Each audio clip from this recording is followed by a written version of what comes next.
बंगाल की खाड़ी में वाइपर आइलैंड नाम के एक अनजान से द्वीप पर एक खौफनाक इमारत खड़ी है, सेलुलर जेल। यह जेल भारत के क्रूर औपनिवेशिक अतीत की एक भयानक याद दिलाती है।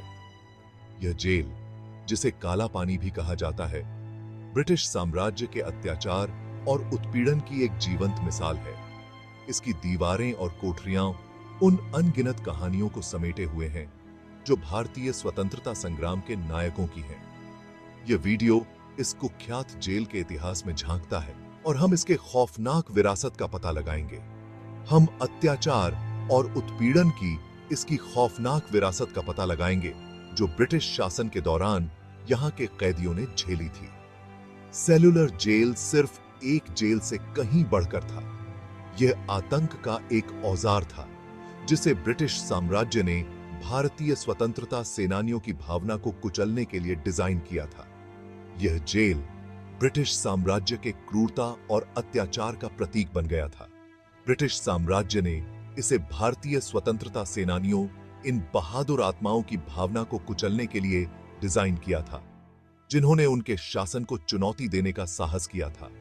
इन स्वतंत्रता सेनानियों ने अपने देश की आजादी के लिए अपने जीवन का बलिदान दिया। काला पानी नाम ही भय और निराशा पैदा करता है। यह नाम उस खतरनाक समुद्री यात्रा को दर्शाता है जिसने कैदियों को उनकी मातृभूमि और प्रियजनों से अलग कर दिया। यह यात्रा अक्सर एकतरफा होती थी, एक जीवित नरक में उतरना। कैदियों को जहाजों में भरकर इस दूरस्थ द्वीप पर लाया जाता था जहां से वापसी की कोई उम्मीद नहीं होती थी। यह यात्रा अक्सर एकतरफा होती थी, एक जीवित नरक में उतरना। कैदियों को जहाजों में भरकर इस दूरस्थ द्वीप पर लाया जाता था जहां से वापसी की कोई उम्मीद नहीं होती थी। 1906 में स्थापित सेलुलर जेल जल्दी ही औपनिवेशिक उत्पीड़न का प्रतीक बन गया। यह जेल ब्रिटिश साम्राज्य के क्रूरता और अत्याचार का प्रतीक बन गया था। इसका उद्देश्य केवल कैद करना नहीं, बल्कि कैदियों की इच्छा शक्ति को तोड़ना था। कैदियों को एकांतवास में रखा जाता था जहां वे मानसिक और शारीरिक यातनाओं का सामना करते थे। जेल की वास्तुकला को अधिकतम मनोवैज्ञानिक पीड़ा देने के लिए डिजाइन किया गया था। इसके रेडियल डिजाइन ने कैदियों को अलग थलग कर दिया, जिससे वे मानसिक रूप से टूट जाते थे। अपने पूरे भयानक इतिहास में सेलुलर जेल अकल्पनीय पीड़ा का गवाह बना। कैदियों को कठोर श्रम, भूख और शारीरिक यातनाओं का सामना करना पड़ता था। फिर भी यह भारतीय लोगों की अदम्य भावना का प्रमाण भी बना। इन कठिन परिस्थितियों के बावजूद स्वतंत्रता सेनानियों ने हार नहीं मानी और अपने देश की आजादी के लिए संघर्ष करते रहे।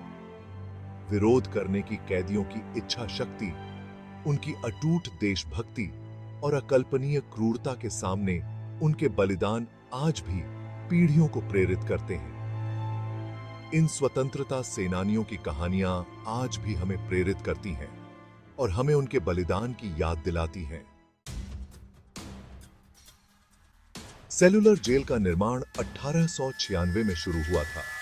यह एक विशाल और महत्वाकांक्षी परियोजना थी जिसे ब्रिटिश औपनिवेशिक सरकार ने अपने राजनीतिक और आपराधिक कैदियों को अलग थलग करने के लिए शुरू किया था।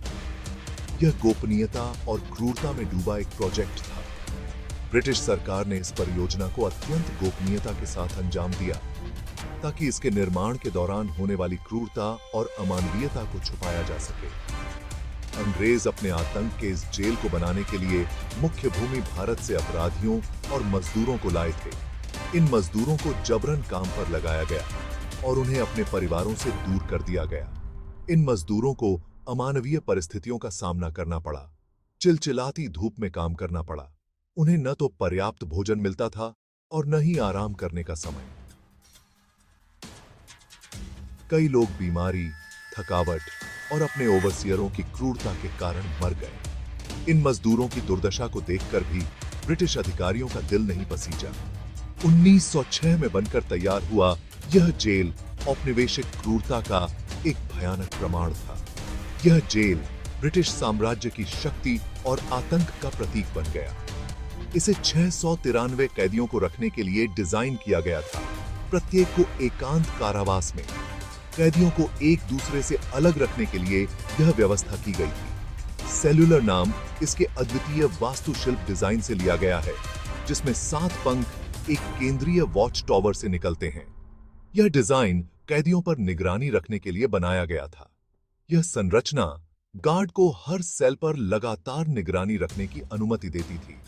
गार्ड्स हर समय चौकस रहते थे और कैदियों की हर गतिविधि पर नजर रखते थे। शुरू से ही सेल्युलर जेल अपार पीड़ा का स्थान था।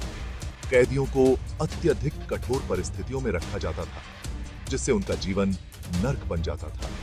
कैदी, जिनमें से कई राजनीतिक कार्यकर्ता और स्वतंत्रता सेनानी थे, को भयावह जीवन स्थितियों का शिकार होना पड़ा।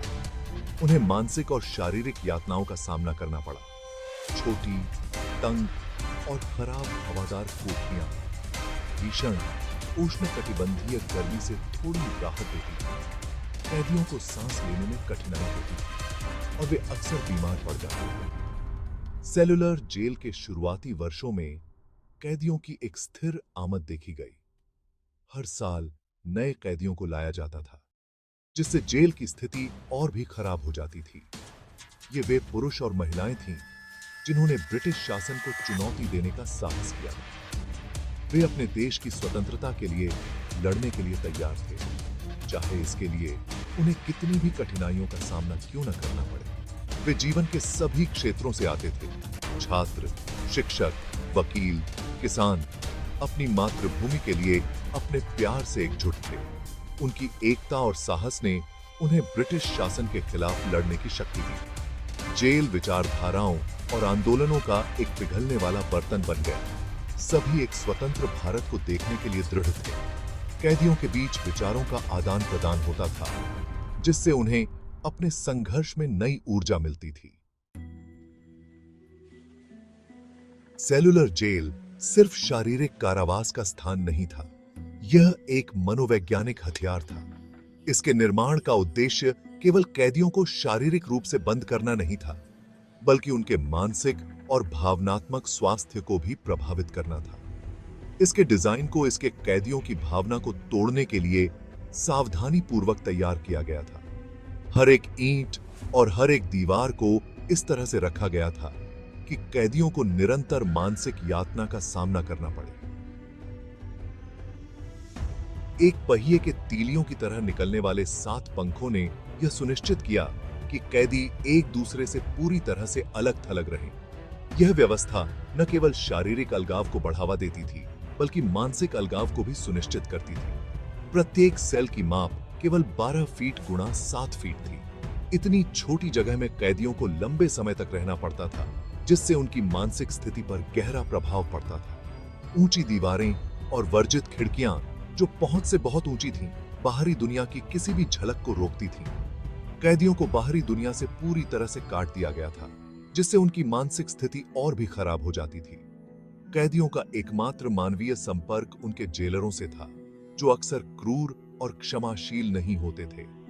जेलरों का व्यवहार कैदियों के मानसिक और भावनात्मक स्वास्थ्य को और भी खराब कर देता था। इस जानबूझकर अलगाव का उद्देश्य उनकी आत्माओं को कुचलना और प्रतिरोध की किसी भी उम्मीद को बुझाना था। कैदियों को इस हद तक तोड़ दिया जाता था कि वे किसी भी प्रकार के प्रतिरोध के बारे में सोच भी नहीं सकते थे। इतने लंबे समय तक एकांतवास के विनाशकारी परिणाम हुए। कैदियों की मानसिक स्थिति इतनी खराब हो जाती थी कि वे सामान्य जीवन जीने के काबिल नहीं रहते थे। कैदी मतिभ्रम, व्यामोह और गंभीर मानसिक परेशानी से पीड़ित थे। उनकी मानसिक स्थिति इतनी खराब हो जाती थी कि वे अपने आप को और अपने आसपास की दुनिया को समझने में असमर्थ हो जाते थे। लगातार सन्नाटा, केवल लोहे के फाटकों के बजने और साथ ही कैदियों के दबे हुए रोने से टूटता था, अपने आप में एक तरह की यातना थी। यह सन्नाटा कैदियों के मानसिक स्वास्थ्य पर गहरा प्रभाव डालता था। इसके अलावा जेल के डिजाइन ने पहले से ही कठोर उष्णकटिबंधीय जलवायु को बढ़ा दिया। गर्मी और उमस ने कैदियों की स्थिति को और भी खराब कर दिया।